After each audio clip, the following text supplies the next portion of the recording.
warahmatullahi wabarakatuh.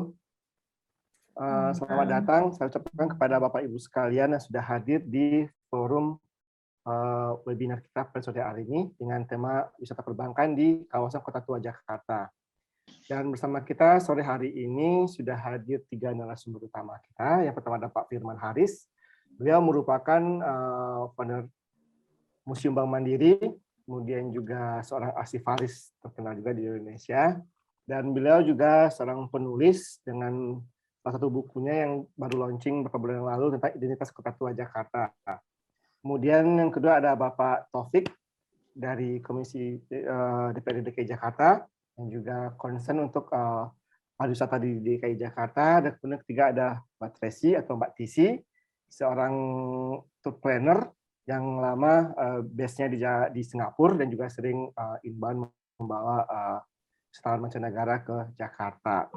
Jadi dan izinkan saya Dodi untuk memoderatori acara hari ini. Dan sebelum kita mulai, Bapak Ibu sekalian, beberapa tata tertib yang bisa kita kasihkan pada sore hari ini. Pemaparan akan dilakukan oleh 3 narasumber utama kita. Kemudian kita akan buka sesi diskusi setelah itu. Dan jika teman-teman semua memiliki pertanyaan, bisa ditulis di kolom chat di bawah. Oke. Dan sebelum kita mulai, mungkin bisa disiapkan dulu kopi dan teh ataupun cemilan-cemilannya, karena sore ini kita akan ngobrol dengan santai aja, nggak terlalu serius dan tegang-tegang. Kita bisa saling bertukar pikiran, memberikan masukan-masukan untuk kebaikan dan pengembangan wisata di Kota Tua Jakarta. Oke, tanpa panjang lagi dan menghemat waktu, untuk pemaparan pertama bisa langsung dimulai oleh Bapak Firman Haris. Waktu dan tempat silakan Pak Firman.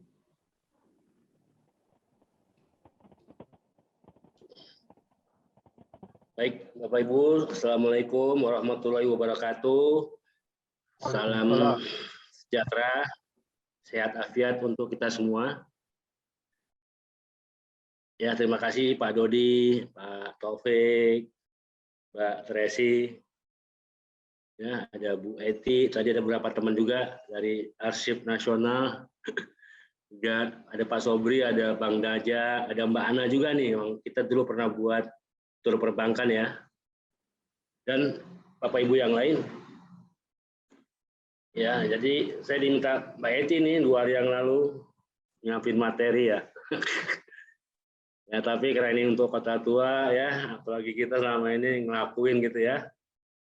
Kita coba rubah ya. Dulu saya sama Pak Dodi juga pernah presentasi materi tentang wisata perbankan tahun 2016 ya, Pak Dodi ya, di Kementerian. Cuman waktu itu materinya itu lebih ke histori ya masing-masing. Nah, ini kita buat lebih ke tematik ya. Baik, mungkin kita lanjut. Nah, ini sebenarnya gerbang Kota Tua ya. Di depan kita ini adalah gerbang selatan ya. Dulu Binden New Postrat ya. Jadi dulu itu di depan museum itu emang pintu masuk gitu ya. Pintu besar benar-benar besar. Dulu Asmk itu kanal ya. Pintu kecil ya pintu samping ya. Jadi saya rasa ini sebenarnya apa ya, dan taman stasiun ya, nanti kita lihat. Ini disebut juga stasiun Plain ya. Karena di depannya di samping baratnya ada stasiun Beos. Di depannya itu Gedung Mandiri dulu dari National Handels Bank. Sebelumnya Netherlands Indies Handels Bank. Oke, kita mulai materi berikutnya.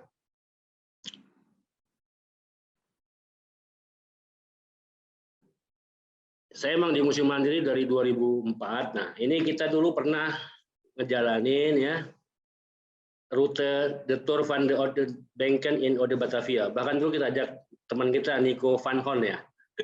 Beliau arsivis dari Leiden.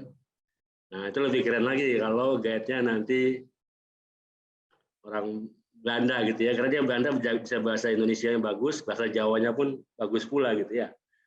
Jadi kalau si Nico lagi ke Jakarta, kita ajak untuk melakukan ini ya. Ya, jadi ini kira-kira rutenya ya. Jadi sebenarnya salah satu strength atau kekuatan Kota Tua, kita punya 3 museum perbankan. Ya. 2 museum udah publik, maksudnya Museum Bank Mandiri dan Museum Bank Indonesia. Hebatnya lagi, kedua museum itu bertetangga dan berbeda fungsi, jadi saling melengkapi. Jadi kalau istilahnya kalau martabak itu paket istimewa ya, telurnya 4 gitu ya. Karena satu bank sentral, satu bank komersial. Ya, saya nggak tahu di kota tua yang mana, mungkin Mbak Tracy nanti bisa tanya-tanya gitu ya. Ada nggak di suatu lapangan landscape plaza yang ada 2 museum perbankan, satu bank sentral, satu bank komersial. Harusnya nggak pakai pagar ya, karena ini saling melengkapi. Ini yang saya lihat kekuatan kota tua. Ditambah lagi, itu kan bank kolonial ya. Nanti kita punya museum BNI. Ini banknya Republik, anak kandung kemerdekaan. Nah, 3 museum ini bukan main gitu ya. Kalau dijual ya, jadi bukan masuk Museum Mandiri, Museum Bank Indonesia, terus ke Museum BNI. Walaupun Museum BNI itu harus appointment dulu, ya. Jadi kira-kira ini. Nah, di samping di Kota Tua ada 3 museum bank, juga ada bangunan cagar budaya bekas bank-bank kolonial. Ya. Sebagian masih berfungsi sebagai bank, seperti tadi ya. National Handels Bank, juga ASMK, di Jalan ASMK itu Bank BCA itu 1957, cabang pertamanya di situ. Ya. Jadi sebenarnya kalau kita ada kantor perbankan itu nggak akan sepi lah gitu ya, karena stakeholdernya bank-bank besar gitu ya. Ya Mbak Tracy, mana mereka mau anniversary kan BCA, Mbak Tracy buat paket, nah kita ajak mereka napak tilas lagi tuh sejarah berdirinya BCA. Iya, menarik tuh Pak. Menarik. Karena dulu Charter Bank juga waktu mengadakan peringatan, mereka pakai gedung kali besar itu. Ya, walaupun Charter Bank sama standar Charter Bank merger. Bahkan ABN AMRO 180 tahun mereka pakai di Museum Mandiri. Ya, jadi stakeholders-nya kuat gitu ya. Jadi kita bisa. Jadi kira-kira ini gambaran aja ya area kita untuk walking tour ya. Dulu sama Mbak Ana juga pernah kita naik sepeda ya Mbak ya, supaya dapat view di Pelabuhan Sunda Kelapa. Kalau jalan kaki gempor ya, atau kapan-kapan kita ajak Pak Taufik nih. Ya Pak Taufik kita jalan. Boleh, siap. Jalan-jalan sore di Kota Tua. Kalau nggak kuat kita naik sepeda Pak, ada teman-teman komunitas kita. Ya ini gambaran aja. Jadi ini udah pernah kita lakukan, cuman masih sporadis, belum terjadwal gitu ya. Oke berikutnya. Nah, ini ya, ini yang saya suka bilang, ini taman stasiun apa taman bank. Kalau bahasa Baratnya kan stasiun plane ya. Jadi sama kayak Stadhuisplein ya. Taman Fathahillah atau taman bank. Jadi bukan taman stasiun kalau cocoknya sih ya. Karena di taman ini dikelilingi oleh perbankan ya. Satu-satunya BIOS aja, stasiun BIOS ya. Apa disebutnya? BIOS Selatan ya, Zuid Station ya. Ya, jadi mulai dari Mandiri ya, Museum Mandiri, Museum Bank Indonesia, terus ada gedung Handels Bank, sekarang gedung Mandiri. Ini BNI belum dibangun ya, sebelah kiri. Nah, di sebelah kanan kalau kita lihat di hook antara Jalan ASMK sama Jalan Pintu Besar, sekarang gedung Bank DKI. Dulunya ini Hong Kong Bank. Ya. Nah, bahkan di sebelah kanan di ASMK juga ada beberapa bank, yaitu BCA tadi 1957, sekarang masih cabang BCA. Nah, yang menarik ya Bapak Ibu, waktu kita mengkurasi foto-foto pembangunan gedung museum, di sisi selatannya ketemu bank, saya baca Batavia gitu ya. Saya kira toko biasa, ternyata kok Batavia Bank. Wah, kaget kan, ini kok ada Batavia Bank ya. Setelah kita perbesar fotonya benar ya, kita tracing. Nah, ketemulah Bank Peranakan ya. Ternyata Batavia Bank itu adalah bank peranakan ya. Presidennya adalah Chong Afi. Ya. Terus punya salah satu dewan komisarisnya Koking Am, itu mayor Cina terakhir ya di Batavia. Ya, jadi kita ketemu Bank Peranakan ya. Walaupun kemudian setelah kemerdekaan menjadi Bank Jakarta, akhirnya termasuk Bank Beku Operasi ya. Tapi ini menarik karena kita ketemu di kawasan ya ASMK kan seberangan dengan Pecinan ya, ketemu Bank Peranakan. Nah ini kita bisa telusuri gitu ya, mungkin orang-orang lama di situ. Jadi cerita ini bank ini seperti apa gitu, ya apa sih keunikannya? Ya, saya rasa itu ya. Oke berikutnya Mbak, kita buat ya. Ya kalau lihat sejarah ya, sejak abad ke-19 itu adalah Java Bank ya. Mereka awalnya sewa, teman beli dan nggak pernah pindah ya. Makanya kalau kita masuk ke Museum Bank Indonesia itu katanya museum yang bau karbol ya. Karbol itu maksudnya apa, obat gitu ya. Karena dulu bekas rumah sakit ya. Tapi bukan main ya. Javers Bank itu beritanya banyak sekali ya Bapak Ibu. Jadi Javers Bank sama NHM itu termasuk media apa? Media daring ya. Media darling ya.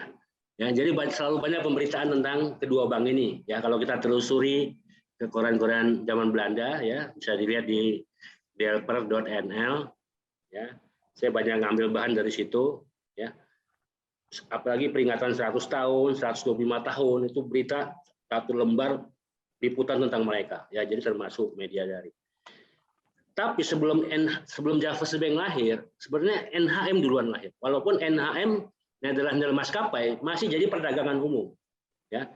Jadi dua instrumen lembaga keuangan pemerintah Hindia Belanda pada awalnya pengganti VOC gitu ya, adalah NHM dan Javers Bank. Terutama NHM karena dia perdagangan. Ya, makanya disebut Nederland Maskapai itu company kecil ya, karena company besarnya Compagnie ya. Compagnie itu VOC ya. Ya, jadi ini lini masa. Kemudian bank yang berikutnya lahir 1857 ya. Ini juga menarik. Nederland Indisch Escomto Bank, gedungnya masih ada ya di pojok pintu besar utara dan jalan bank. Dulu yang punya Tiedemann van Kentrim. Nah, ini satu-satunya bank lokal Belanda yang kantor pusatnya di Batavia. Ya. Kalau semuanya kantor pusatnya pasti di Amsterdam. Ya, atau di Den Haag awalnya, kemudian pindah ke Amsterdam atau di Rotterdam. Ya. Kemudian berturut lahirlah bank-bank ya, karena demikian apa ya, setelah tanaman paksa segala macam ya, terutama industri apa gula ya, industri gula ya. Jadi semua bank, nggak hanya bank Belanda, akhirnya bank Inggris pun masuk ya. Kita lihat di 1864 ya, ini Nederland Indisch Bank, juga prelegasinya Mandiri ya, yang nanti sebelumnya menjadi Bank Bumidaya ya. The Big Four ya, kalau Bapak Ibu istilahnya mau tahu the Big Four-nya perbankan di masa Hindia Belanda atau di Batavia, ya itu tadi yang 4 ini ya, Nederland Indisch Bank, terutama Nederland Maskapai, itu yang paling besar. Kedua Javers Bank, ketiga Nederland Indisch Bank. Keempat baru Escomto Bank. Ya. Walaupun Charter Bank juga termasuk yang the big five-nya. Ya. Jadi 3 bank Belanda, 2 bank lokal, Javers Bank dan Escomto Bank. Tapi kalau Nederland Maskapai dan Nederland Indisch Bank itu emang kantor pusatnya di Belanda. Ya, berikutnya lahir Rotterdam Bank, walaupun cuma usianya 10 tahun gitu ya. Nah ini berdirinya ya. Kalau nanya kapan, apakah masih ada atau di merger atau apa, perlu waktu ya. Tapi dalam sejarah perusahaan selalu ada proses merger ya, bahkan dilikuidasi ya, atau diakuisisi ya. Tidak banyak bank yang bisa survive selama 140 tahun seperti Nederland Maskapai. Makanya mereka disebut dengan the living company ya. Oke. Itu sebagai gambaran aja ya. Nanti di akhir abad ke-19 baru makin banyak bank-bank ya. Tapi rata-rata bukan pemain besar ya, pemain kecil. Ya. Kemudian nanti bahkan dari bank dari China masuk ya. Dari Singapura juga masuk ya. Overseas Chinese banking itu juga bank peranakan ya. OCBC sekarang ya. Sampai nanti hebatnya di Kota Tua, kita punya bank setelah kemerdekaan, ya, yaitu Bank Negara Indonesia. Bangunannya cagar budaya, ya, arsiteknya Pak Silaban, arsitek kesayangannya Bung Karno, ya, termasuk landscape, termasuk ikon juga, ya, Kota Tua, ya. Itu hebatnya. Jadi bayangkan di suatu kawasan yang jaraknya tidak sampai 300 meter, ada 3 museum bank yang berbeda, yang saling melengkapi. Ya, bukan main ya, kaya sekali narasi dan interpretasinya ya. Bahkan saya bilang kalau dulu disebut salah satu metafora Kota Tua itu adalah laboratorium arsitektur. Kalau saya bilang ini laboratorium perbankan ya. Walaupun kita udah pakai bukan lagi book holding ya, udah counting system ya. Tapi dengan lihat group book, wah itu anak-anak akan lihat ya bagaimana sistem pencatatan ya, pembukuan tempo dulu. Oke, ini sebagai lini masa aja ya, tapi ini nanti akan menjadi sejarah ya. Masing-masing bank punya kiprahnya, akan ada yang dilikuidasi ya. Termasuk yang hebat Bapak Ibu yang bisa mencapai 100 tahun lebih adalah Hong Kong and Shanghai Banking Corporation ya. Itu termasuk juga the living company. Ya, sejak dia berdiri sampai sekarang tidak pernah di merger, tidak pernah dilikuidasi, ya, walaupun ada Perang Dunia Pertama, Perang Dunia Kedua, ya. Jadi termasuk salah satu the living company, Hong Kong and Shanghai Banking Corporation. Walaupun gedungnya sekarang jadi kantor pajak. Ya, kapan-kapan kita ajak HSBC anniversary di depan kantor mereka. Ya, saya udah pernah surat email-emailan dengan HSBC Archive, ya, dapat foto karyawan mereka. Ya, jadi mereka punya HSBC Archive-nya itu ada di London dan di Hong Kong. Ya, mereka sangat welcome. Kita bisa sharing data. Mungkin awalnya saya kirim kantor dia senang kali ya. Terus dia kirim balik foto karyawan mereka di depan gedung kantor. Ya, jadi saya rasa ya enak saja gitu ya, fine-fine saja. Ya, saya rasa itulah pembukaan lini masa ya. Tapi ini nanti akan menjadi ya, perusahaan itu akan ada yang dilikuidasi, ada dinasionalisasi bahkan, ya, ada juga yang diakuisisi, ya, atau mereka reorientasi kayak Rotterdam Bank, ya, mereka nggak melanjutkan, ya, seperti itu ya ceritanya, cerita tentang sejarah perusahaan. Oke, berikutnya, nah kita sekarang mulai masuk ke materi pokok, ya, berikutnya. Jadi sejarah perbankan bukan soal sejarah tahun ya, bukan soal siapa arsiteknya, ya, atau ya kalau aset mungkin menjadi penting ya bagi sebuah bank itu harus melihat dari sisi asetnya. Ya mungkin berikutnya. Jadi apa sih tentang wisata kota tua itu tentang apa sih? Nah ini yang mungkin poin yang utama yang akan kita sampaikan, ya. Ya, materi berikutnya. Jadi inti dari wisata perbankan itu apa sih yang kita pengen dapat gitu ya? Ini yang mungkin perlu ya Bapak Ibu ya. Karena kita bukan menjelaskan hanya sekedar itu gedung Cagar Budaya, arsiteknya Edward Coopers gitu ya. Itu arsiteknya langganannya Java Bank ya. Termasuk beberapa gedung Eskomto juga di beberapa kota dibangun oleh Edward Coopers ya. Tapi ini soal keragaman budaya ya. Kalau saya lebih lihat sebagai ini berikutnya yang kaca patri ya. Nah kalau namanya gedung bank ya pasti megah ya. Karena itu apa representasi dari suatu kepercayaan ya. Nggak mungkin orang nyimpan uang yang tempatnya kecil gitu ya. Ya apalagi ini bank-bank Belanda ya pasti gedungnya megah itu udah pasti ya. Cuman orang suka bingung apa sih arsitektur bank yang membedakan sebuah bangunan bank dengan bangunan lain.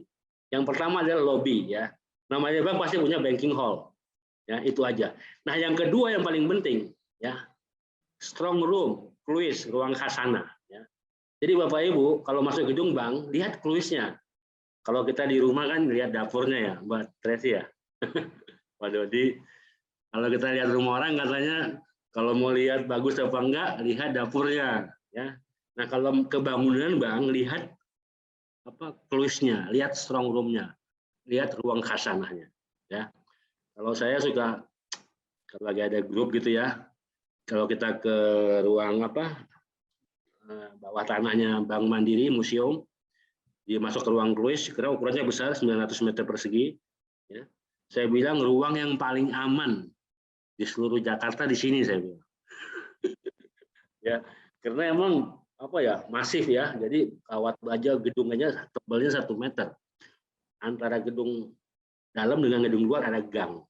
Nah, jadi katakanlah seakan-akan kalau gedung NHM yang kokoh rubuh, orang yang di dalam kluis itu masih aman. Kalaupun matinya mati kelaparan gitu ya. Ya jadi ya kita kadang-kadang menyampaikan pesan itu seperti itu. Ya karena dulu image-nya bank itu harus aman, ya strong room, tempat nyimpan duit gitu ya. Nggak seperti sekarang kaca transparan gitu ya. Kalau dulu wah sangat rigid kan, loket aja pakai teralis gitu kan. Udah gitu ada kamar lagi kan. Nah, itu replikanya ada di Museum Bank Indonesia ya. Oke. Jadi kalau soal megah lah iyalah. Cuman kemegahan bank itu kaca patri juga indah ya.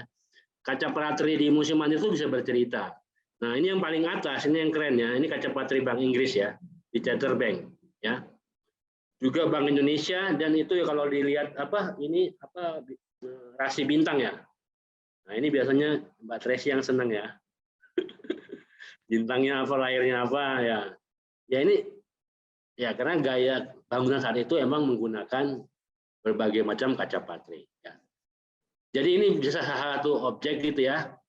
Koleksi ya. Jadi koleksi bangunan bank-bank di museum di Kota Tua itu adalah bangunan cagar budaya semua ya. Jadi bangunannya aja udah dikoleksi gitu ya. Berbagi langsung ke materi yang koleksi lagi. Oke. Ya, berikutnya setelah kemegahan bangunan bank, kita akan lihat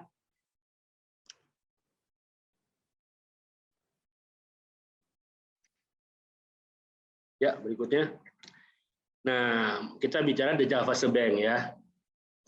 Jadi kalau Bapak Ibu nanya mana gedung yang paling tua yang masih ada, ya Museum Bank Indonesia. Yang dulunya Bank Indonesia, sebelumnya The Java Bank. Dan mereka hebatnya nggak pernah pindah-pindah ya. Karena rata-rata Museum Mandiri udah pindah 3-4 kali ya. Enders Bank juga, Eskomto juga. Nggak ada gedung yang nggak pindah. Minimal mereka pertama kali buka cabang itu sewa. Ya. Rata-rata dulu di Jalan Pisang ya. Pisang itu sekarang Kalibesar Timur, Unir. Kemudian migrasi yang kedua, mereka pindah ke Jalan Kalibesar. Kalibesar Barat atau Kalibesar Timur. Migrasi yang ketiga, mereka pindah ke kawasan selatan di Stasiun Plain. Ya, jadi kalau kita lihat perkembangan kantor cabang itu seperti itu. Kecuali Java Bank. Ya. Dan hebatnya Java Bank itu nanti dia punya tembok sisi selatan ya, yang diekskavasi ya oleh Pak, baru meninggal ya, senior kita, arkeolog kita, ya.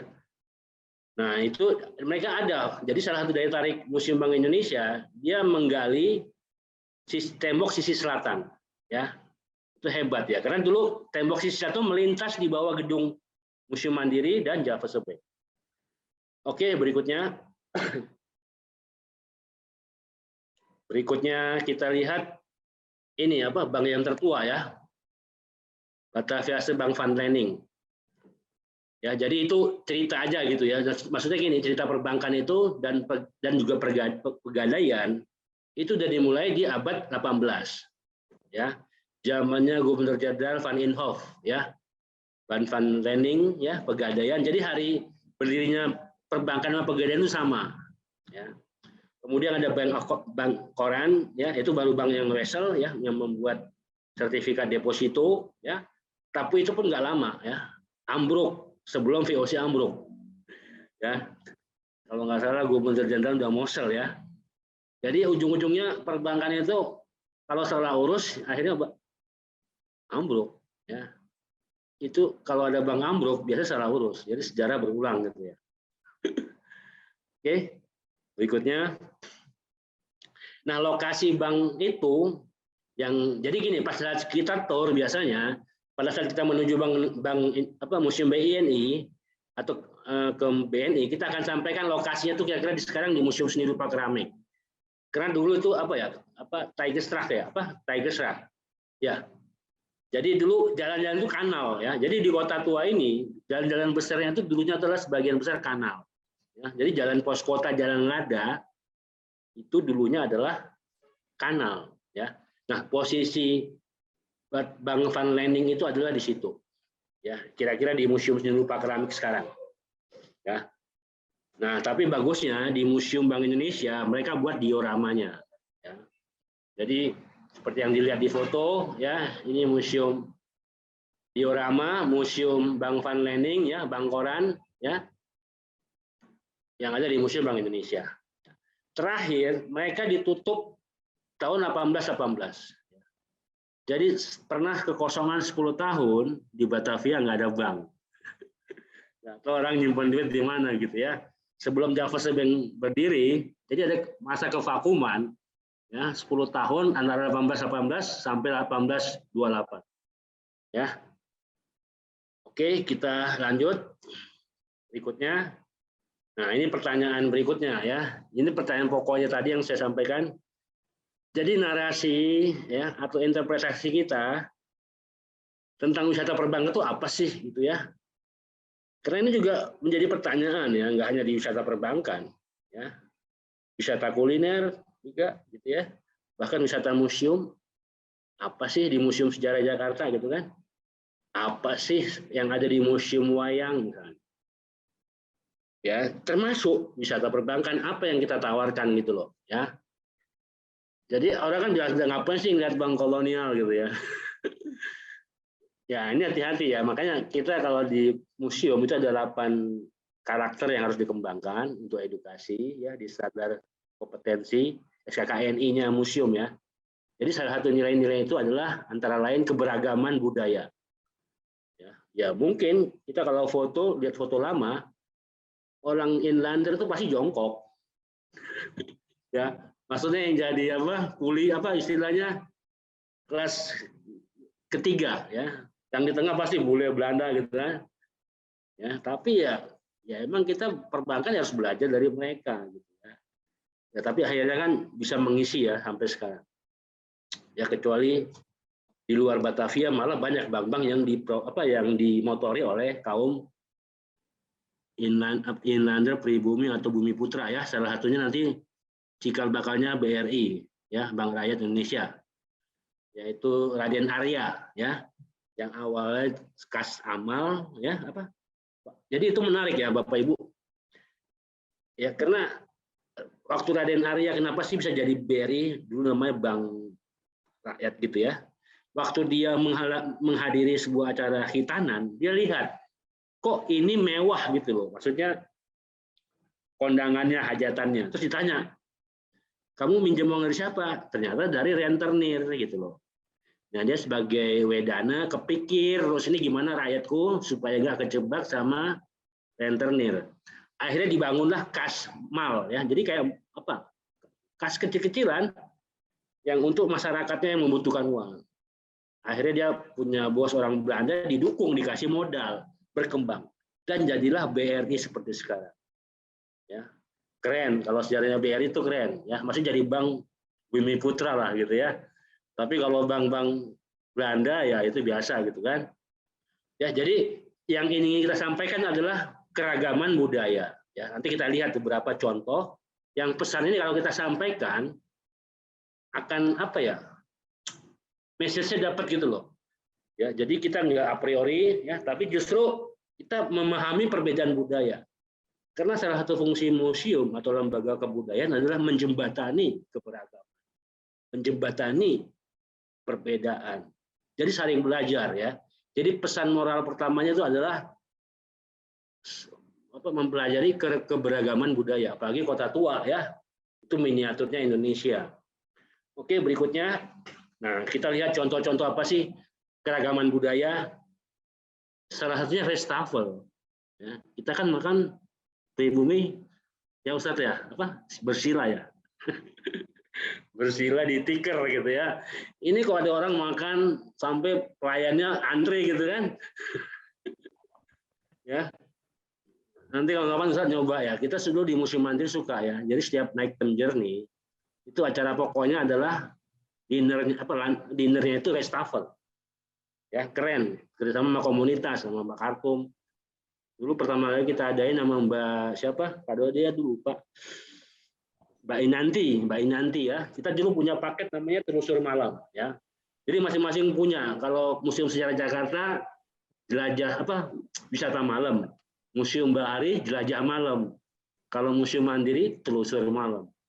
Nah, habis muter-muter museum makan ya Restafel, nanti baru muter-muter museum. Ya. Nah, cuma ini buat teman-teman kalau ikut Restafel kalau ngambil jangan dikit-dikit ya. Langsung banyak. Soalnya nanti kalau mau nambah lama Ustaz. Ngantrinya lama. Nah, jadi saya rasa ya itu tadi kan. Ya, kita senang ya Mbak Tracy waktu itu kan intinya justru yang datang yang muda-muda gitu loh. Yang dari luar negeri, dari mana kaget gitu loh. Ternyata mereka emang pengen yang suasana seperti itu gitu loh. Jadi nggak ngelihat koleksi gitu loh. Lihat koleksi dibuka di Google juga bisa ngelihat. Ya justru mereka merasakan gitu loh, wastafel gitu kan, makan hangat-hangat gitu ya, orang yang ngantri, habis ada musik yang klasik itu kita akordeon ya, Mas siapa tuh langganan kita, ada musik biola, akordeon ya, wah itu keren gitu. Nah ini maksud saya potensial dijual buat para apa hotel ya. Jadi kalau tamu di Mercure, tawarin dong dinernya di Museum Mandiri dengan cara restafel gitu ya. Sehingga apa? Ada experience. Ya, saya rasa ini salah satu kelebihan dari museum perbankan ya, karena gedungnya mewah dan ini menjadi tradisi ya. Kalau Pak lihat di atas nih, yang atas kiri, yang ini ya, ini coffee kamar, ya, tempat ngopi bagi klerken. Klerken itu klerek.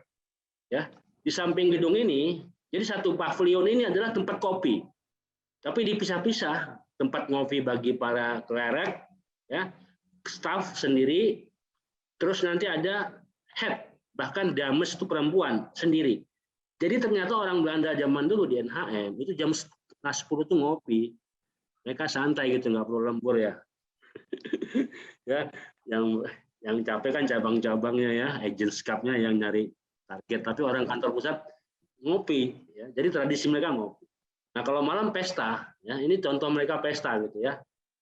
Ya, ya kita kan dari aspek wisatanya Ustaz ya, bukan untuk hedonismenya gitu ya. Maksudnya ini ya kita kembali ke masa lalu, tapi memahami perbedaan budaya tadi gitu. Ya walaupun kita nanti pulang ke rumah makannya makan di tikar lagi. Misalnya. Oke ya, oke berikutnya keragaman budaya. Berikutnya, nah ini ya, ini menarik ya. Saya ketemu di berita koran. Jadi mereka, nah ini di gedungnya ini yang di tengah, itu Netherlands Indies Bank. Ini yang cikal bakalnya Bank Umidaya, bank bergabungnya Mandiri. Cuma ini mereka belum pindah ke stasiun Plan, masih di Kali Besar Timur. Ya, gedung lamanya kalau dilihat kiri kanannya tuh masih di Kali Besar Timur. Nah, kebiasaan mereka, budayanya setiap tanggal 29 Februari tahun Kabisat, mereka foto bersama. Nah, ya kita kan anggap tahun sama semua ya. Nah ini ternyata mereka setiap tanggal 29 itu foto gitu. Ya, jadi kita nanti boleh tuh di Kota Tua teman-teman fotografi atau studio jual paket foto tanggal 29 Februari. Ya, emang momennya 4 tahun sekali ya. Jadi itu saya rasa ya mungkin bagi kita tidak menjadi budaya kita gitu ya. Oke, berikutnya. Nah, ini yang menarik juga ya. Ini salah yang di atas ini Martin Lagai ya, anaknya Presiden Direktur NHM yang ke-15 ya. Waktu peresmian gedung baru. Foto yang sebelah kiri saya itu peresmian peletakan batu pertama gedung Netherlands Maskapai. Kalau yang sebelah kanan itu peletakan batu pertama gedung Java Bank ya. Kalau nggak salah oleh siapa, Simon ya, laki-laki ya. Jadi ini laki-laki perempuan. Jadi menarik ya, kalau tradisi orang Eropa, bangsa Eropa, pada saat dia meresmikan gedung, itu yang memasukkan filenya atau yang menarik ya, itu adalah anaknya, ya, anaknya direksi, anaknya dirut, ya. Itu hampir seperti itu, ya. Nanti juga di Charter Bank seperti itu, ya. Jadi kita jadi memahami gitu loh. Oh begitu, ya. Ya, jadi saya rasa ini keragaman budaya, perbedaan budaya yang apabila masing-masing tahu jadi menambah khasanah gitu ya. Saya rasa itu pentingnya kita di lembaga kebudayaan mempelajari kebudayaan orang lain ya, seperti itu. Oke, berikutnya. Nah, kalau nggak salah berikutnya nanti di Charter Bank. Nah, ini juga terjadi ya, di Charter Bank ini anaknya ini Bank Inggris ya. Mereka juga memakai seorang anak ya, bahkan diabadikan di prasasti ya. Masih ada prasastinya sekarang ya. Jadi itu wisdom ya, maksudnya kearifan yang kita apa sih pesannya? Oh ternyata semuanya itu untuk generasi berikutnya ya. Sama heritage ya. Heritage itu adalah warisan dari generasi sebelumnya kepada generasi yang berikutnya. Jadi kita cuma kelewatan doang ya. Makanya pas kita yang sekarang jangan ada yang dijual ya. Pak Taufik gitu ya. Beliau kan anggota DPRD. Jangan ada cagar budaya yang diambrukin lagi gitu ya. Jangan ada yang dijual gitu ya. Dimanfaatkan. Ya. Oke, berikutnya. keragaman budaya. Nah, sekarang kita bicara kearifan lokal. Ya, ternyata sebaliknya gitu. Mereka juga, nah ini berita 100 tahunnya NHM ya, Java Bank. Jadi ini tahun 1928. Ya, saya bilang di media daring. Jadi setiap 100 tahun, tiap tahun Java Bank, Nederland Maskapai masuk berita. Ya, berita Hindia Belanda ya. Nah, hebatnya apa? Mereka untuk 100 tahun memberikan pertunjukan pencak silat. Nah, ini kan keren ya, pencak silat gitu ya. Nah, ini kan apa ya, kearifan lokal ya. Jadi mereka melibatkan masyarakat, ya walaupun ada sinisme, nanti ada panjat tebing gitu ya.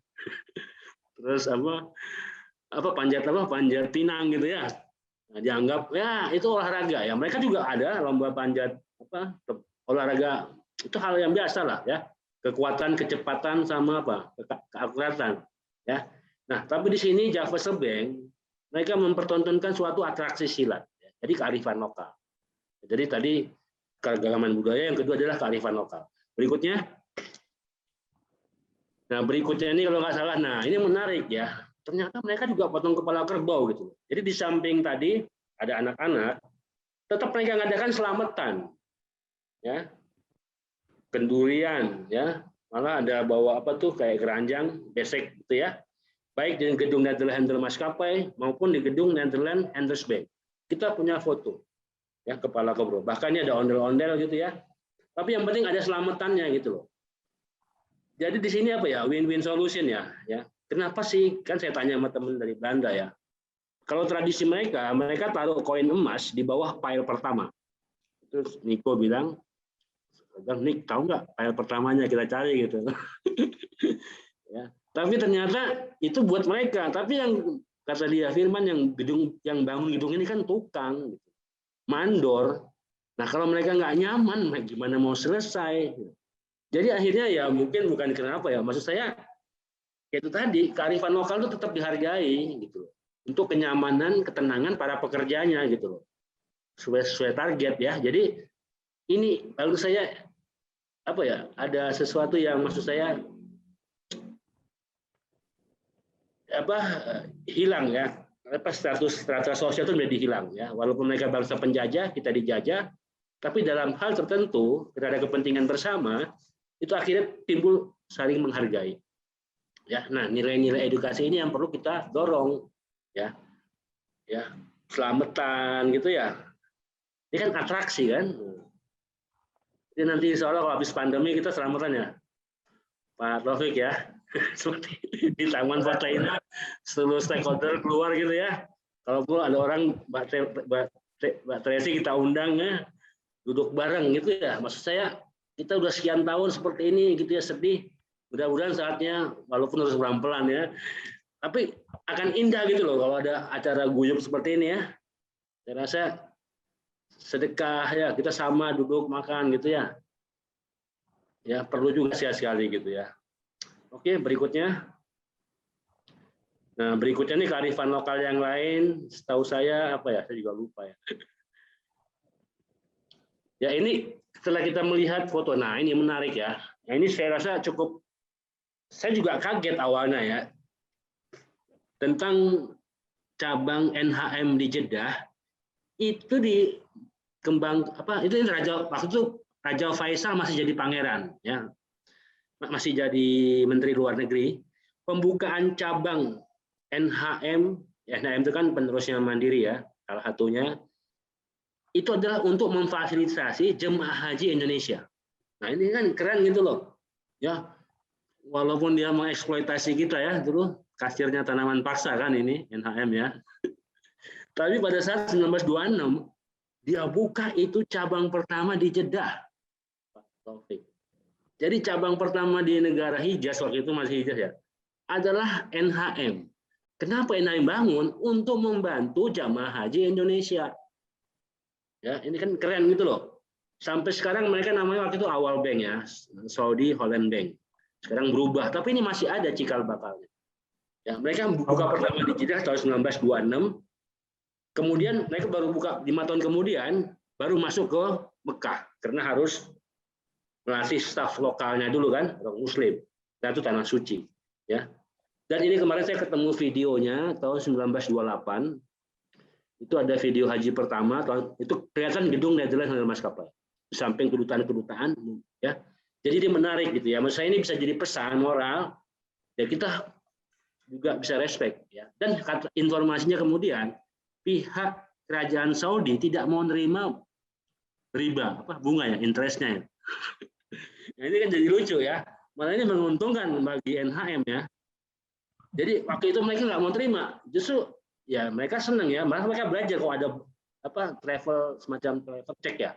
Jadi supaya jemaah haji nggak bawa uang cash, mereka bawa cek perjalanan nanti dibelanjakan di sana. Dan pihak kerajaan Saudi nggak mau menerima pendapatannya gitulah, ya. Ya bahkan mereka ikut menyimpan. Ya. Nah, akhirnya NHM waktu itu pernah nanya, boleh nggak dananya itu diinvestasikan di lain tempat? Silahkan, tapi kamu harus bayar tanpa bunga. Ya. Jadi mungkin NHM juga kebagian untung gitu ya, nggak ada pajak yang harus dibayar ke pemerintah Saudi ya.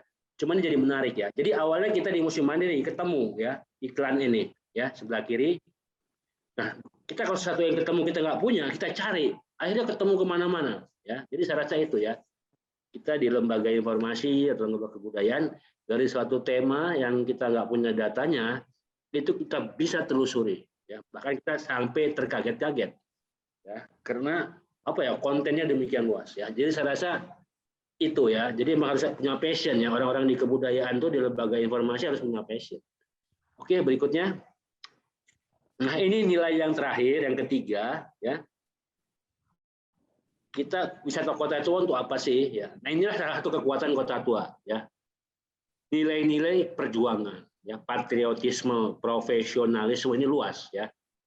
Nah ini kalau kita kembali ke tahun 1946, ini kebetulan tentara Gurkha ini ada di posisinya di depan gedung Javessebeek. Ya. Ini kalau momen 17 Agustus pasang patung atau apa itu menarik ya. Maksudnya patung itu bukan yang mengada-ngada, tapi rekonstruksi. Dulu pernah jadi basis pertahanan tentara Inggris.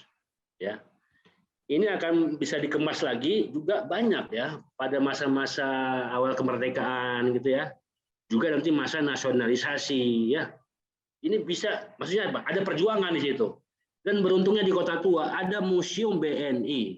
Ya, jadi kalau kita udah tour, terakhir kita harus ke Museum BNI. Ya, karena itu adalah bank anak kandung kemerdekaan. Ya. Kalau yang lain kan banknya penjajah ya, walaupun itu menjadi bank mandiri sekarang ya, sudah dinasionalisasi. Tapi bank anak kandung kemerdekaan ada di mana? Ada di Kota Tua. Museumnya apa? Museum BNI. Ya, itu amanat Undang-Undang Dasar. Walaupun kemudian mereka tersingkir juga ya, BNI nggak jadi bank sentral ya. Tapi oke, yaitu proses. Ya, oke berikutnya. Jadi itu yang happy ending itu. Jadi nah ini dia Museum BNI ya. Ini kalau kita baca, nah ini kita harus baca nih, harus selalu diingat bahwa bank kita ini adalah sebagai anak kandung Republik Indonesia. Berarti yang lain anak tiri ya. Yang merupakan bank nasional pertama di dalam negara Indonesia yang merdeka. Ya. Mereka museumnya kecil, Pak Dodi ya, Pak Taufik, berapa? 15 meter, 15 meter. Tapi kalau dilihat mesin cetaknya ini mesin cetak dari Takengon, yang nyetak Orida, yang nyetaknya ngumpet di belakang toko kaca. Ya. Jadi ini nilainya kalau menurut saya ya, Bapak Ibu, nilainya ini historical gitu loh. Dan punya brankas. Museum Mandiri punya 50 brankas lebih buatan Belanda. Tapi kalah dengan satu brankas BNI. Kenapa? Karena ada bekas tembakan di Tasikmalaya. Jadi brankas itu di cabang Tasikmalaya pernah ditembak.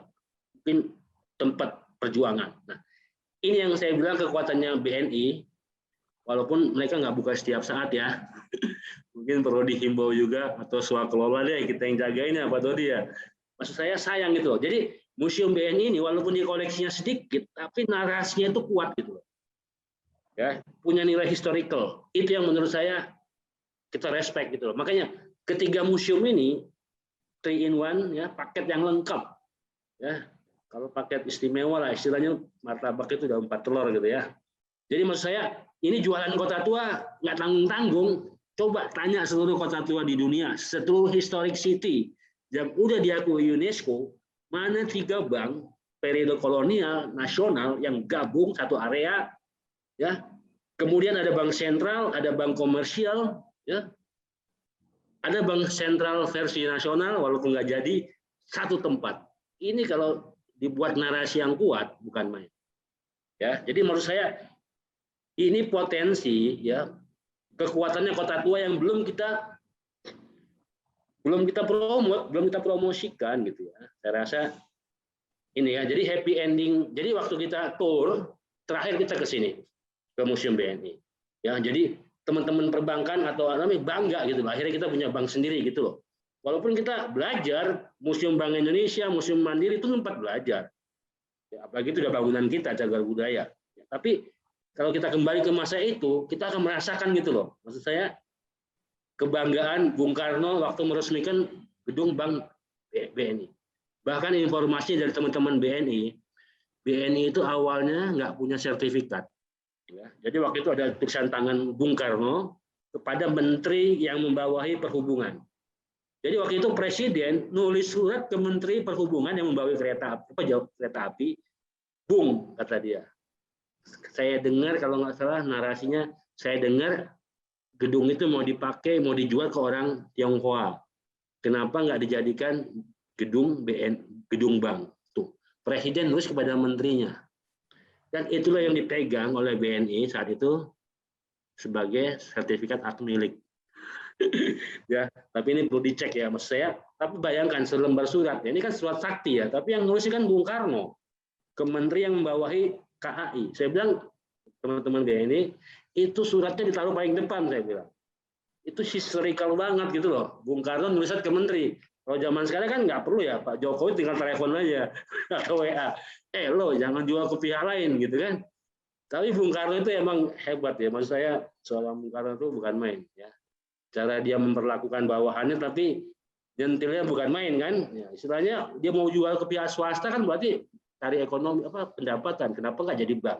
Ya. Nah, narasi ini kalau kita bangun bukan main gitu loh. Ya. Oke, kita mungkin terakhir berikutnya. Jadi saya rasa itu kekuatannya. Nah, ini kita kembali ke nasionalisasi ya. Ini udah lewat era Dwikora, Trikora.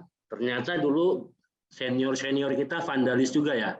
Suka coret-coret tembok. Ya, ini kadang-kadang perlu kita buat lagi gitu ya, momen-momen tertentu ya. Tapi maksud saya ini ada pesannya gitu loh. Ini emang udah menjelang nasionalisasi ya. Ya. Ini yang digerakin buruh. Jadi ini dua-duanya bergerak nih. Ya, teman-teman buruh, karyawan dan juga Intel lah atau apa istilah sekarang gitu ya. Kenapa? Di luar ini semua, direktur NHM dan direktur Teater Bank itu dikriminalisasi, ditangkap, masuk penjara gara-garanya apa? Ada senjata di berangkas. Itu ada berita koran tahun 58. Saya juga kaget bacanya. Seorang direktur masuk penjara gara-gara menemukan senjata api di Kluis. Bagi kita orang bank itu biasa gitu loh. Maksudnya gini, namanya bank itu pasti punya senjata. Untuk apa? Untuk remis, untuk ngawal uang, ya masuk untuk pengamanan, ya Bapak Ibu, bukan untuk gagah-gagahan. Itu standar operasional di perbankan punya senjata. Ya nggak seperti sekarang ya, ada security, ada polisi yang ngawal. Kalau dulu kan tidak ada, mandiri. Jadi Polsus Bank, polisi khusus bank, mereka punya senjata. Nyimpennya di mana yang paling aman? Di Kluis. Nah, tapi emang suasana untuk apa ya ngerjain gitu ya supaya cepat-cepat angkat kaki emang dibuat sedemikian rupa ya sampai akhirnya nasionalisasi beneran ya. Jadi antara 57 dan 60 itu emang udah nggak nyaman, dibuat tidak nyaman ya. Buruhnya demo, akhirnya klimaksnya di tahun 60 semua sudah dinasionalisasi. Nah, ini kan ada nilai perjuangan ya. Yang syukurnya kayak di Eskomto, NHM sudah sekolah ya, generasi angkatan pertama sudah sekolah ke Belanda. Ya, jadi waktu mereka kembali, mereka sudah bisa menggantikan posisi itu walaupun secara revolusi tapi bisa berkesinambungan. Ya, itu aja ya. Jadi itu kira-kira pesan yang mungkin nggak ada di gedung banknya atau mungkin nggak ada di koleksinya ya. Tapi kalau ini menjadi pesan-pesan pokok ini sampai akan punya nilai ya, akan apa? Ya, kita mudah-mudahan mohon dukungannya, mohon doanya, pengen buat sebuah buku lah ya. Apalagi Mbak Tracy nanti bantu ya. Maksud saya buku ini kalau jadi, teman-teman guide lokal, Bapak Ibu pun sudah punya baca. Adik-adik kita yang muda-muda bisa tahu ya. Karena kalau cerita itu banyak, nggak akan habis ya. Nah, maksud saya kalau ini kita bangun ya narasi ini dengan segala itunya, wisata perbankan ini akan menjadi unggulan Kota Tua ya. Jadi orang Kota Tua ya oke, yang mau foto silakan ya, mau foto ya. Emang tempat wisata Instagram yang salah satu terbaik gitu ya di Kota Tua ya. Tapi bagi yang mau belajar tentang perbankan menarik ya, menarik ya. Berikutnya terakhir, nah juga pada malam hari ya. Jadi bukan main ya. Malam hari bank-bank itu bisa buka untuk menerima dinner. Pak Tracy sama teman-temannya hangout gitu ya, rendezvous, Pak Jainat, Pak Taufik gitu ya. Sekali-sekali ajak komisi Parbud Restafel di halaman Museum Mandiri gitu ya. Ini apa? Ini keindahannya gitu loh ya, tapi semuanya tunggu waktu ya. Tunggu lampu hijau dulu ya. Sekarang kita masih kondisi pandemi darurat. Saya itu aja, lebih kurangnya mohon maaf ya. Terima kasih ya. Kita emang di Kota Tua selalu mempromosikan ya, selalu sharing ya. Karena dengan itulah orang menjadi tertarik gitu ya. Kita juga dapatnya gratis, nggak usah sungkan-sungkan ya. Walaupun nanti kita buat buku ya, e-book ya, ada Bu Eti ya. Kita dari Yayasan Kota Tua emang tujuannya untuk mengedukasi ya, supaya masyarakat lokal, guide lokal, teman-teman pramu wisata, kontennya makin bertambah ya. Ya, kontennya makin bertambah, makin bagus ya. Mudah-mudahan interpretasi juga bagus sehingga semua wisatawan yang datang walaupun datang berkali-kali akan mendapat narasi yang berbeda. Saya rasa itu. Oke, lebih kurangnya mohon maaf. Silakan Pak Dodi. Wassalamualaikum warahmatullahi wabarakatuh. Waalaikumsalam warahmatullahi wabarakatuh. Pak Firman, terima kasih banyak untuk sharing informasinya mengenai wisata perbankan di Kota Tua Jakarta. Sangat menarik sekali karena ini adalah salah satu tur tematis yang pernah kita teman-teman penggiat di Kota Tua bikin dari tahun 2016 dan juga pernah juga di beberapa kali kita launching, kita bawa wisatawan kita untuk mendalami memang mengenai sejarah perbankan yang pernah ada di kawasan Kota Tua Jakarta. Hal yang menarik tadi juga salah satunya Bank Peranakan tadi ya Pak Firman ya. Saya baru tahu itu bahwa Chong Afi, salah satu filantropi yang dari pesawat Medan ya Pak ya. Kokingham itu mayor Cina terakhir. Betul ya, juga Kokingham itu mayor Cina terakhir yang merenovasi Kapiten Cina pertama. Oke. Pak Firman, terima kasih banyak untuk sharing informasinya mengenai wisata perbankan di Kota Tua Jakarta. Sangat menarik sekali karena ini adalah salah satu tur tematis yang pernah kita teman-teman penggiat di Kota Tua bikin dari tahun 2016 dan juga pernah juga di beberapa kali kita launching, kita bawa wisatawan kita untuk mendalami memang mengenai sejarah perbankan yang pernah ada di kawasan Kota Tua Jakarta. Ya, Mbak Resi, kemudian Mbak Eti, Pak Dodi, dan semua. Saya bisa share screen ya, bisa ya? Atau harus ini kan dulu? Nah. Bisa Pak, sudah dijadiin co-host. Oke. Ya. Tapi sebelumnya pendahuluannya dulu. Jadi memang ini Kota Tua itu sesuatu banget lah untuk Jakarta sebenarnya. Bagi saya itu sesuatu banget yang mungkin ekonomi, bahkan mungkin dari sisi politik itu punya nilai, maka kan harusnya masyarakat ini harusnya seperti diapain gitu. Nah, cuma nanti yang bisa mengapain itu adalah tentu saja penguasa atau pemerintahan daerah atau eksekutif, gitu, ya, eksekutif. Jadi misalnya Pak Firman memberikan alternatif sebenarnya yang luar biasa cerdas dan bagus ya, yaitu bagaimana kalau ada wisata perbankan di Kota Tua. Ya. Nah, tapi kan itu nanti harus perizinannya itu kan harus dilakukan oleh pihak yang berwenang. Mungkin dinas pariwisata dan ekonomi kreatif, atau kemudian dinas kebudayaan, atau kemudian Pemda DKI Jakarta. Nah, dari waktu ke waktu sebenarnya masalah kota tua, mungkin saya gambarkan dulu di sini ya, yang saya dapat, saya sebagai anggota DPRD Komisi B yang bermitra, kita namakan bermitra dengan pariwisata dan ekonomi kreatif, sehingga kita biasanya berhak untuk bertanya kepada Pemda apa yang sudah dilakukan untuk kawasan kota tua. Ya, kemudian ini ada dari masyarakat, jadi ada 3 kan ya, ada eksekutif, Pemda, kemudian ada kami sebagai pengawas eksekutif, legislatif, kemudian masyarakat. Nah, masyarakat itu bagusnya memang menyalurkan aspirasinya kepada legislatif, kepada kami. Ya. Karena kami melakukan pengawasan. Nah, kalau kita lihat sejarah dari kota tua itu diapakan saja selama ini, ya, kita bisa lihat para penguasa kota tua itu seperti apa. Kita bisa lihat dari awal. Ya.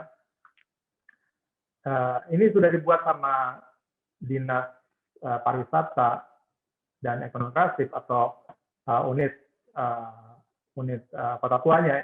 Unit ini kan ada ini, ya. Ini sebenarnya yang buat tahun 2020 baru ya. Unit pengelola kawasan kota tua. Unit pengelola kawasan kota tua. Jadi kita lihat di awal itu tahun 1905, ini masih pemerintahan Hindia Belanda, mereka juga sudah concern, ya, sudah care bahwa ternyata ini kota tua ini harta karun, gitu, ya.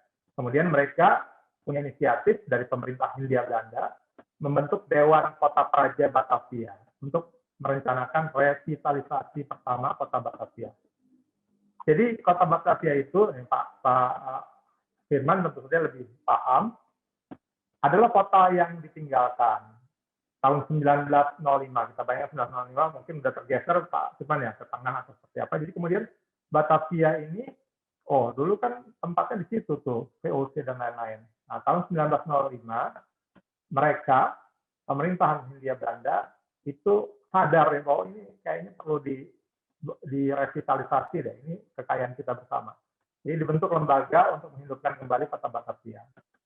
Kemudian tahun 1912 sampai 1929 ada pelaksanaan revitalisasi tersebut, ya, yang dilakukan oleh Dewan Kota Praja Batavia. Nah, apa yang dilakukan atau targetnya apa? Pembangunan gedung-gedung dan infrastruktur kawasan kota Batavia yang luasnya 105 hektar. Jadi ada pembangunan, ya, kita bayangkan ini sebelum kemerdekaan, dan tadi mungkin beririsan dengan tadi ya, dengan cerita dari Pak Firman ya, tentang ada pembangunan bank segala mungkin di sini ya. Pembangunan tadi kan ada 1918 berapa ya, atau bahkan sebelumnya. Ya. Tapi itu sebelumnya kan ini maksudnya di tengah-tengah kota Batavia atau di tengah kota tua sekarang. Kemudian apa lagi yang dilakukan atau yang dikerjakan ya, oleh pemerintah eksekutif dari Jakarta? Lama kemudian ini mungkin kemerdekaan, perang gitu dan seterusnya, jadi tidak dilihat lagi kota tua. Tapi baru tahun 1970 Gubernur DKI yaitu Ali Sadikin menyatakan kawasan-kawasan bersejarah di Provinsi DKI Jakarta dinyatakan sebagai kawasan pemugaran. Jadi harus dipugar artinya dikembalikan, direvitalisasi ke bentuk semula, yaitu termasuk kota tua. Tahun 1971 baru kemudian dipugar pertama kali pemugaran Jakarta Kota, perencanaan pertama tahun 71. Nah, kemudian 73 itulah kemudian dipugar Jakarta Kota yang meliputi Taman Fathahillah, Kali Besar, gedung ex-Kodim, gedung ex-Museum Oud Batavia, dan gugus pulau Onrus, termasuk Onrus ya, bekerja sama dengan UNDP. Di Onrus itu ada itu juga ya, Joshua kalau nggak salah ya. Kemudian tahun 74 Ini peresmian pemugaran Jakarta Kota bersama dengan konferensi Pacific Area Travel Association (PATA). Kemudian 76 museum atau bekas kantor wali kota Jakarta, museum seni rupa dan keramik itu juga dipugar. Kemudian 20 tahun kemudian baru kemudian ada lagi sesuatu yang besar, yang signifikan, yang bisa diceritakan, yaitu pencanangan revitalisasi Kali Besar. Berikutnya, nah ini Kota Tua memang sering kali ditinggalkan, baru 10 tahun, 15 tahun kemudian ada pemugaran berikutnya, yaitu, ya, ini tadi, ini gambar Alisa Dikin ya, yang kanan. Baru kemudian tahun 2011 pemugaran Menara Syah Bandar, kemudian pemugaran kantor pos sektor Fathahillah, kemudian revitalisasi gedung-gedung milik BUMN di Kota Tua, dan kemudian dan seterusnya. Jadi ini ada rencananya, ya. Terus kemudian ini ada suatu masalah, mungkin kita bicarakan nanti di suatu session khusus ya, bahwa Kota Tua tadinya mau dimasukkan ke dalam World Heritage Site, ya, kita ajukan, tapi kemudian ditarik kembali ya oleh Kemendikbud. Ya ini jadi sebenarnya pemerintahan siapapun dia, ya, apakah dia Hindia Belanda atau kemudian dari zaman tadi Ali Sadikin ya, atau kemudian Jokowi, ya, terakhir Jokowi, membuat suatu perencanaan untuk bagaimana membuat Kota Tua Jakarta jadi bermanfaat, jadi berguna, jadi bisa dibuat sebagai sesuatu yang, nah akhirnya terakhir itu adalah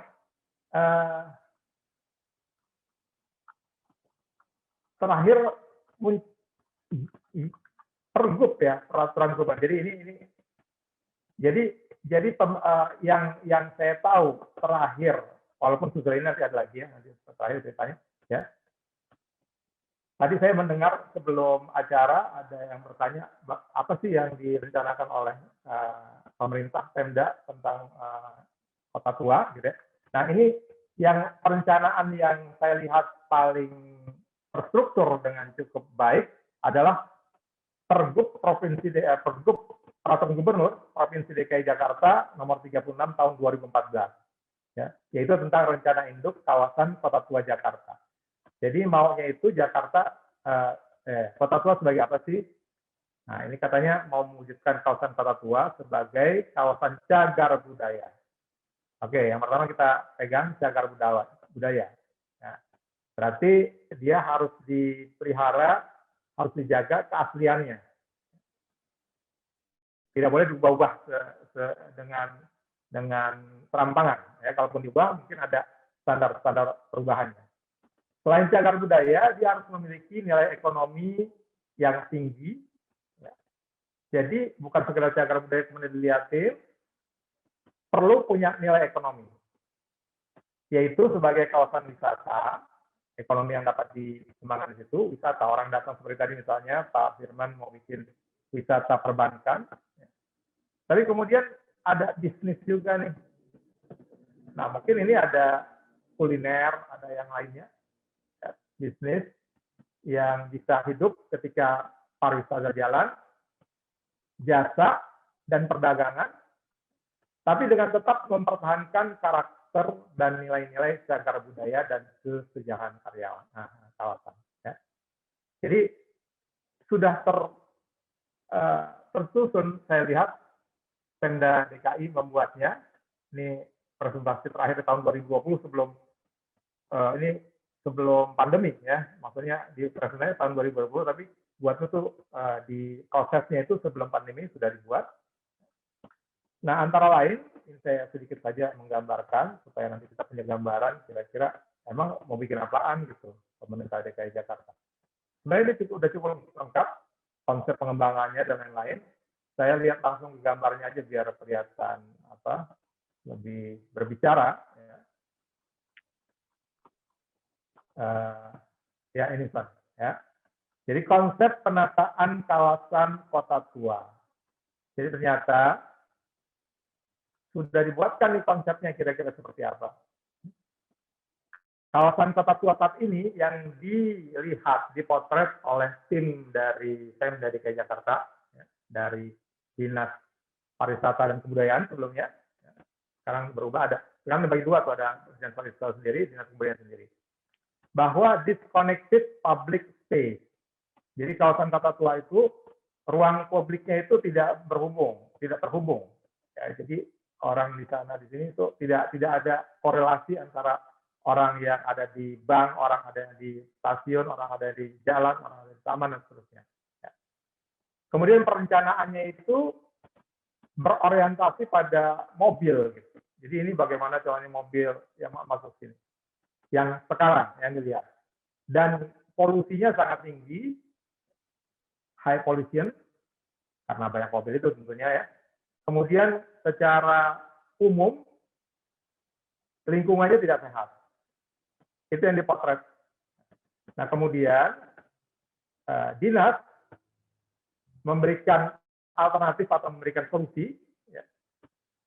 Konsep penataannya harus seperti ini. Yang pertama, mereduksi through traffic dalam kawasan. Jadi, kawasan ini nanti akan banyak jalan-jalan ditutup. Tidak boleh masuk kendaraan bermotor atau kendaraan yang ada asapnya. Gitu. Ya. Suara saya benar nggak ya? Sebenarnya mau nggak kedengeran. Cukup terdengar ya? Halo? Ya. Oke, ya. Nah, itu ya.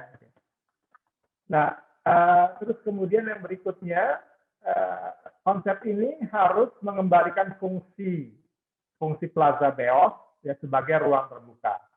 Jadi ruangannya tuh ruangan yang Beos mungkin orang-orang kawasan kota tua tentu paham. Kemudian yang ketiga meningkatkan aksesibilitas dengan traffic calming. Ya, jadi akses tadi ini nanti berkaitan dengan nanti MRT dan lain-lain. Ya. Akses ke dalam sini akan dibuat mudah. Kemudian ada pedestrianisasi jalan pintu besar selatan. Ya. Jadi konsepnya seperti ini, kemudian satu-satu di breakdown, misalnya apa yang akan direncanakan untuk pedestrian, kawasan kota tua, kemudian penataan beos yang disebut tadi seperti apa. Kemudian, nah ini penelitian ini terkait dengan ini juga dengan MRT, ya. Karena MRT itu nanti akan dari selatan, dari Lebak Bulus sampai sekarang sudah sampai Tamrin, sudah sampai tengah kota, nanti akan terus ke Kota Tua dan terus ke Ancol ujungnya. Nah ini dia MRT-nya, MRT, ya. Jadi kawasannya dibuat pedestrian plazanya ini. Ada di bawah, ada yang di bawah apa namanya? Ini juga sebenarnya ya nanti biasanya kalau MRT itu di bawah apa namanya? Di bawah tanah ya. Ada kawasan komersial, ada plazanya, ada MRT-nya. Ini udah ada perencanaannya. Ya, jadi saya melihat bahwa apa yang ditawarkan, apa yang sudah direncanakan oleh dinas, oleh Pemda DKI Jakarta, berdasarkan pada Pergub Peraturan Gubernur nomor 14 tahun nomor 36 tahun 2014 itu sudah cukup baik. Ya. Walaupun mungkin yang saya lihat agak kurang, ini memang kurang komunikasi kali gitu ya, Mas Todi ya, Pak Firman ya. Artinya orang-orang di Kota Tua, komunitas yang memang sudah sehari-harinya seperti Mbak Eti di sana, Mula, gitu, itu kayaknya kurang diajak ngobrol, maunya seperti apa. Jadi nggak tahu mereka ketika membuat, apakah ngobrolnya itu kepada siapa, ya. sehingga kemudian bisa bikin seperti ini, saya bisa menyimpulkan bahwa masalahnya adalah seperti ini. Nah ini mungkin yang giliran nanti dari DPRD ya harus mempertemukan tuh, ini sebenarnya seperti ini Pemda akan membuat rencananya, tapi kemudian masyarakat di sana seperti apa kan harus diajak peserta, ya. Harus diajak peserta supaya bisa benar-benar down to earth gitu. Kan yang nanti akan mengalami atau tingkatkan kesejahteraannya itu kan masyarakat di sana. Jadi harusnya diajak ngobrol juga. Ya. Nah, jadi kira-kira seperti itu ya, bagaimana sampai usulan-usulan beautifikasi ini sudah ada. Ya. Tapi kemudian sayang sekali kemudian akhirnya sekarang pandemi ya, COVID. Ya, jadi tahun 2020 mereka presentasi pada saat sudah COVID, dan COVID-nya itu hampir menutup semua ya. Jadi ada yang istilahnya kalau di Jakarta itu ada untuk anggaran ya, ada refocusing ya. Jadi anggaran yang tadinya untuk digunakan melanjutkan penataan kota tua itu akhirnya dialihkan ya, ke penanganan COVID misalnya gitu. Ya, jadi banyak yang ditunda. Nah kemudian terakhir sekali bahwa ternyata saya juga belum dengar nih ininya ya, bagaimana resminya. Ternyata kemudian penataan kota tua itu kelihatannya akan diambil alih oleh bukan yang tadi ya, bukan perencanaan yang tadi sebenarnya sudah saya lihat sudah cukup matang ya, tinggal disampaikan kepada ini orang-orang yang ada di sini ya, termasuk mungkin Mbak Resi itu sebenarnya bagusnya seperti apa ya. Ternyata kemudian sekarang mungkin karena masalah ekonomi ini diambil oleh kementerian.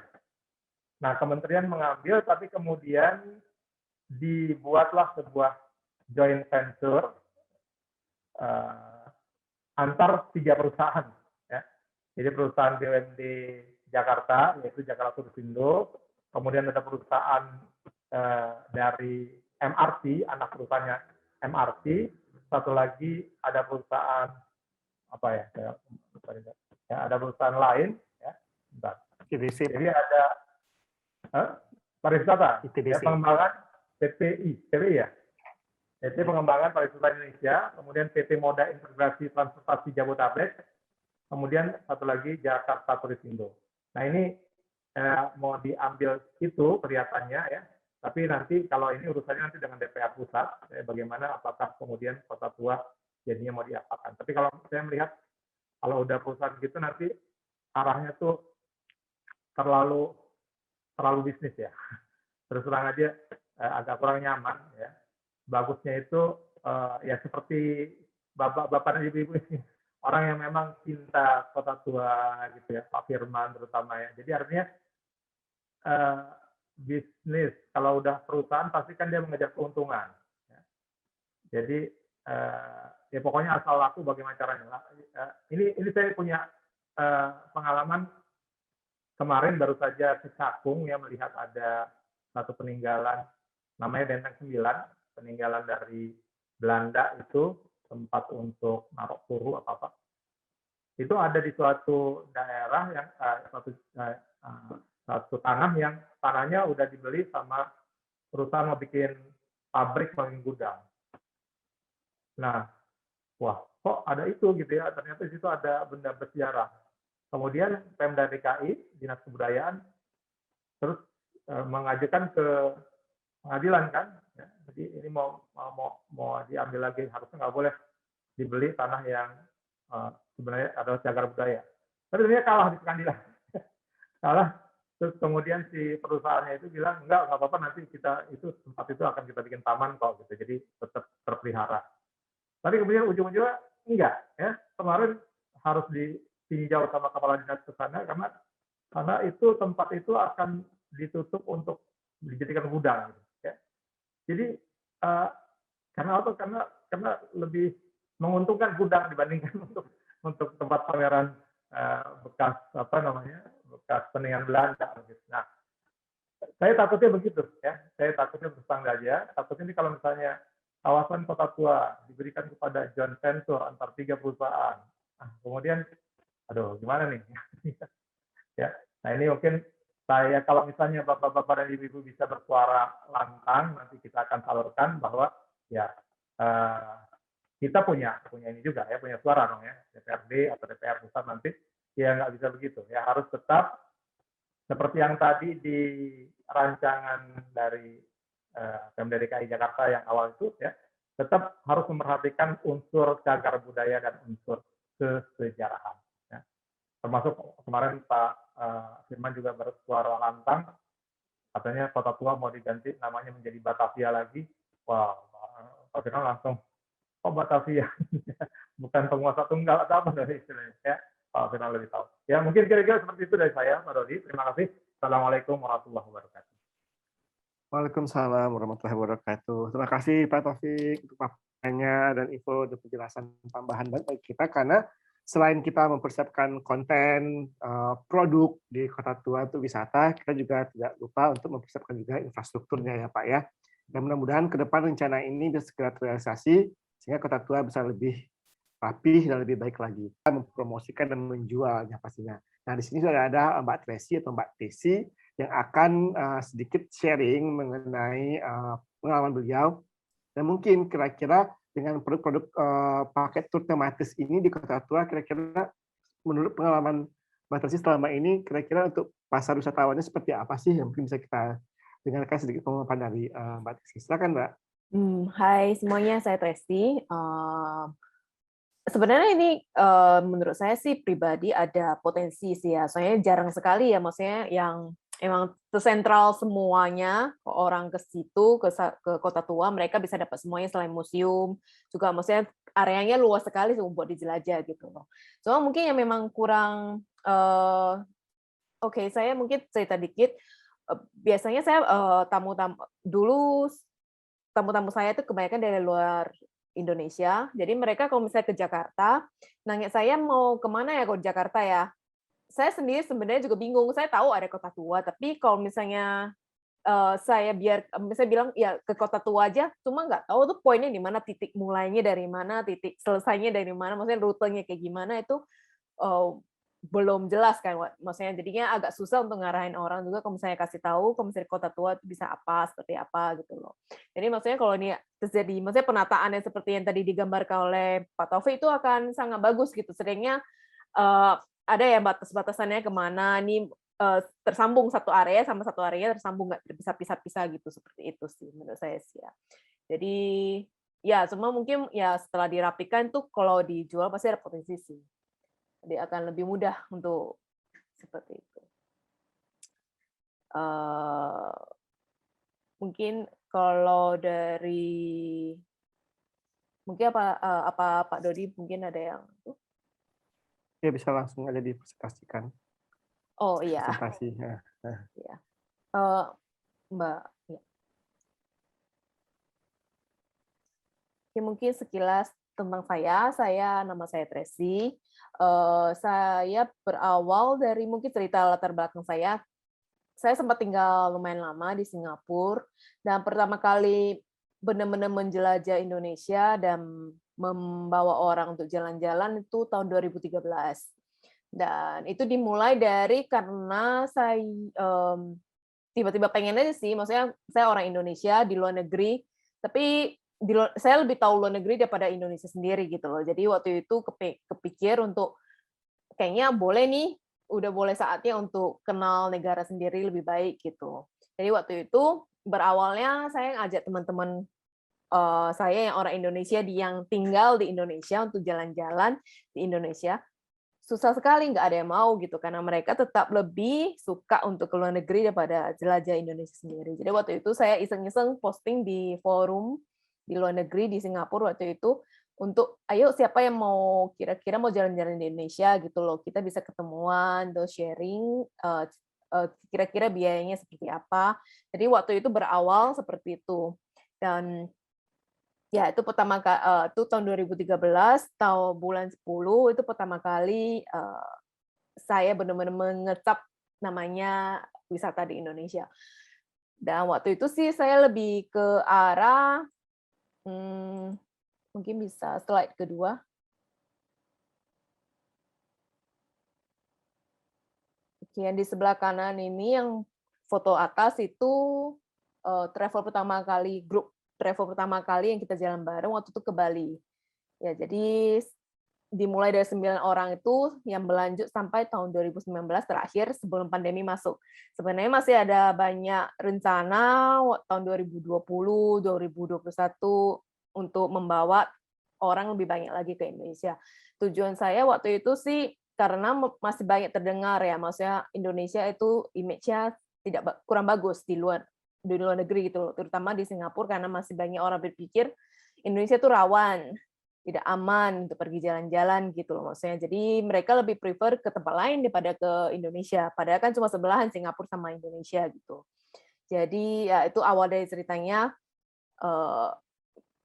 Akhirnya mereka dari 9 orang ini lanjut dari satu grup ke grup yang lain, travel yang satu, travel yang lain gitu sampai akhirnya sebelum saya balik ke Indonesia saya sempat mengambil sertifikasi sebagai tour leader di Singapura dan sempat membawa beberapa grup ke Indonesia juga sih seperti itu.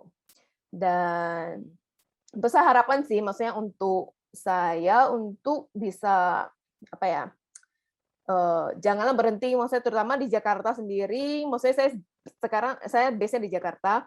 Tentu saya juga pengen orang kalau misalnya ke Jakarta mereka tahu tujuannya kemana gitu selain menjelajah di kota-kota sekitar atau daerah-daerah sekitarnya sih seperti itu. Dan sampai tahun 2009 tahun pertama dari sejak saya mulai membawa orang untuk masuk ke Indonesia waktu itu cuma sebatas cost sharing. Jadi bukan sebagai usaha atau apa, cuma sebagai cost sharing aja karena saya mau jalan, kamu mau jalan, ayo kita sharing cost supaya sama-sama lebih ringan biayanya untuk keliling Indonesia gitu seperti itu. Dari tahun pertama saya bawa sejak bawa tamu itu tahun pertama itu saya hitung, iseng-iseng hitung, ternyata orang yang berminat untuk jalan-jalan di Indonesia itu memang banyak karena dari saya sendiri waktu itu saya sudah hampir membawa 150 orang masuk ke Indonesia di tahun pertama. Dan itu bisa terlihat dari situ bahwa potensi orang luar negeri, sebenarnya mereka ketertarikannya ada. Cuma mungkin mereka juga bingung kalau ke Indonesia mau kemana. Soalnya nggak semudah kalau misalnya kita ke luar negeri, kita mau cari informasi itu agak lebih gampang. Di internet, browsing sana, browsing sini lebih mudah. Sedangkan di Indonesia itu masih agak sedikit satu potong di sini, satu potong di situ. Jadi orang kalau misalnya para wisatawan yang mau ke Indonesia juga mereka bingung. Jadi akan lebih terbantu kalau misalnya semua guide atau informasinya lebih tersentral. Jadi orang bisa ke Jakarta. Oh, ke Jakarta saya mau ke misalnya Jakarta, saya ke website ini. Atau misalnya ke Tourist Information Center, di mana seperti yang TIC mungkin sudah melakukan juga, jadi mungkin orang lebih gampang seperti itu sih. Jadi tugas saya selama ini sih selain blogging, menceritakan tentang destinasi di Indonesia dan luar negeri, saya juga jadi teman-teman yang pengen jalan ke Indonesia biasanya menghubungi saya dan saya bantuin planning misalnya 6 hari, 5 hari mereka kemana, mau kemana, biaya berapa, saya bantu arrange segala macam sih mengatur seperti itu. Singkatnya seperti itu apa yang saya lakukan seperti ini. Dan walaupun tahun 2020 agak susah buat semua, tapi saya bersyukur karena tahun 2020 saya ditunjuk sebagai salah satu duta Anugerah Pesona Indonesia tahun 2020, di mana saya ada kesempatan juga untuk mengenal wisata-wisata yang baru di daerah Indonesia, yang saya percaya itu akan sangat membantu buat saya juga ke depannya ketika setelah pandemi ini selesai dan kondisi sudah lebih baik, itu akan membantu saya untuk membuka peluang buat wisatawan untuk masuk lagi ke Indonesia seperti itu. Dan begitulah. Yang ada foto ini beberapa foto aja sih saya tunjukin yang pernah ya fotonya nggak lambat sih. Jadi ya semua seperti itu sih. Ya mungkin kalau misalnya ada yang mau ditanya tentang ya jadi mayoritas tamu saya itu masih sekitar Asia dan setahun terakhir itu lumayan banyak yang dari Dubai. Tapi mayoritas masih dari Singapura, Malaysia dan orang-orang yang bekerja di Singapura. Jadi bisa aja orang yang sebenarnya asalnya dari New Zealand, Australia, Amerika, tapi mereka semua base-nya di Singapura. Sekian. Oke, Heeh. terima kasih Mbak Iya. Tracy untuk Heeh. sharing informasinya. Dan Bapak Ibu dan teman-teman sekalian, sedikit saya tambahkan. Tadi Mbak Tracy sudah sampaikan bahwa beliau juga salah satu ambassadors ataupun influencer untuk salah satu program namanya API, Anugerah Pesona Indonesia, sebuah platform untuk mempromosikan destinasi wisata di Indonesia. Tahun lalu kita top 3 ya Bu Eti ya, untuk kawasan wisata sejarah ya, untuk Kota Tua ya. Dan tahun ini pun kita juga masuk juga nominasi untuk kawasan Taman Arkeologi Ondrus. Jadi mohon bantuannya juga untuk vote melalui Instagram yang dari Anugerah Pesona Indonesia. Nah, Mbak Tracy, dari sekian pengalaman Mbak Tracy untuk membawa dan mempromosikan destinasi wisata, terutama di Indonesia, melihat nih Kota Tua kan terus berbenah, gitu ya. Tadi juga Pak Firman sudah sharing juga mengenai kota-kota sejarah dan tur tematis mengenai wisata perbankan. Menurut Mbak Tracy sendiri, dengan melihat behavior ataupun juga kesukaan dari wisatawan, terutama mungkin dari Singapura yang juga merupakan salah satu nomor 2 di Jakarta yang paling banyak datang berkunjung ke kita setelah Malaysia. Itu kira-kira gimana untuk prospeknya potensi Kota Tua, terutama yang untuk perbankan tadi, untuk dijual di pasar Singapura? Karena sebenarnya kalau misalnya sejarah itu kan lebih ke special interest ya sebenarnya ya. Iya, jadi kalau menurut saya pasti tetap ada orang yang kalau misalnya khusus menurut saya ya ini ya. Kalau misalnya orang Singapura datang khusus membuat historical, mungkin saya nggak tahu kalau misalnya sebenarnya explore Jakarta Kota Tua itu sendiri butuh berapa hari. Ya perlu dari sana dulu. Kalau misalnya ada cuma 2 hari explore Kota Jakarta Kota Tua saja mungkin masih oke. Tapi kalau misalnya misalnya datang ke Jakarta lebih 4 hari misalkan, terus explore Kota Tua saja, misalnya ke museum aja atau apa, itu mungkin agak sedikit terlalu panjang. Jadi maksudnya mungkin tetap perlu dikombinasikan, misalnya sejarah, maksudnya wisata di Kota Tua.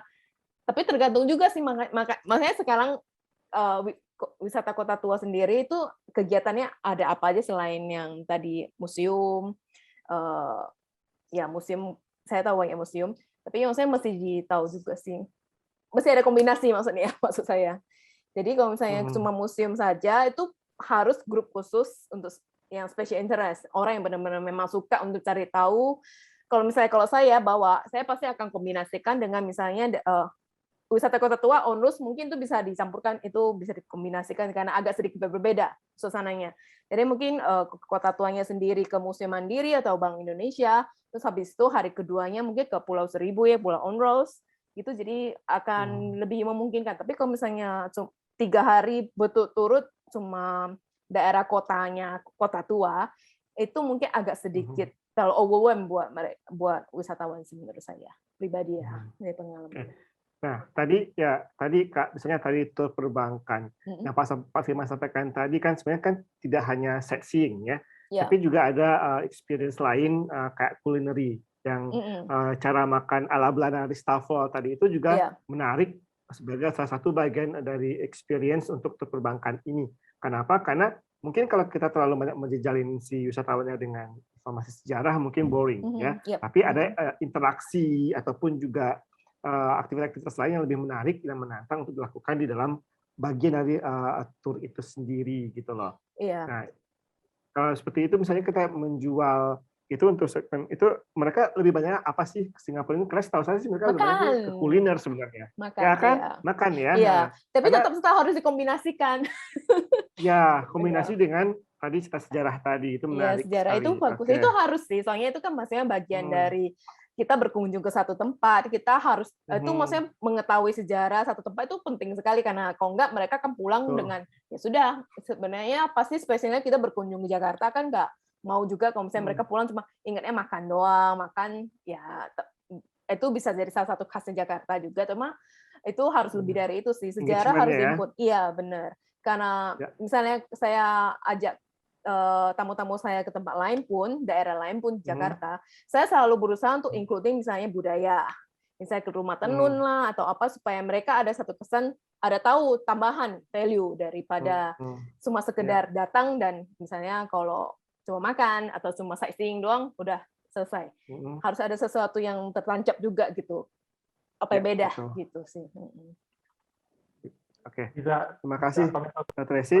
Oke, mungkin bagi teman-teman yang lain yang ingin bertanya, yang hadirin audiens boleh ditulis di kolom komentar. Dan sejauh ini sudah ada 2 penanya nih, sebenarnya dari ada Pak Bambang Iwan yang tadi bertanya ke Pak Firman ya, yang dimaksud Taman Bank yang di tayangan awal tadi, apakah karena banyaknya bank di lokasi tersebut atau bank yang dikelilingi oleh taman? Silakan Pak Firman. Kasih Pak Haji Bambang Iwan. Insyaallah.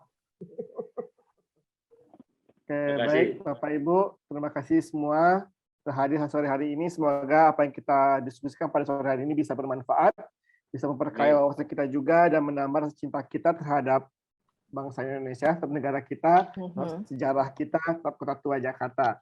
So, tetap sehat, tetap semangat, dan kita akan jumpa lagi di webinar-webinar berikutnya.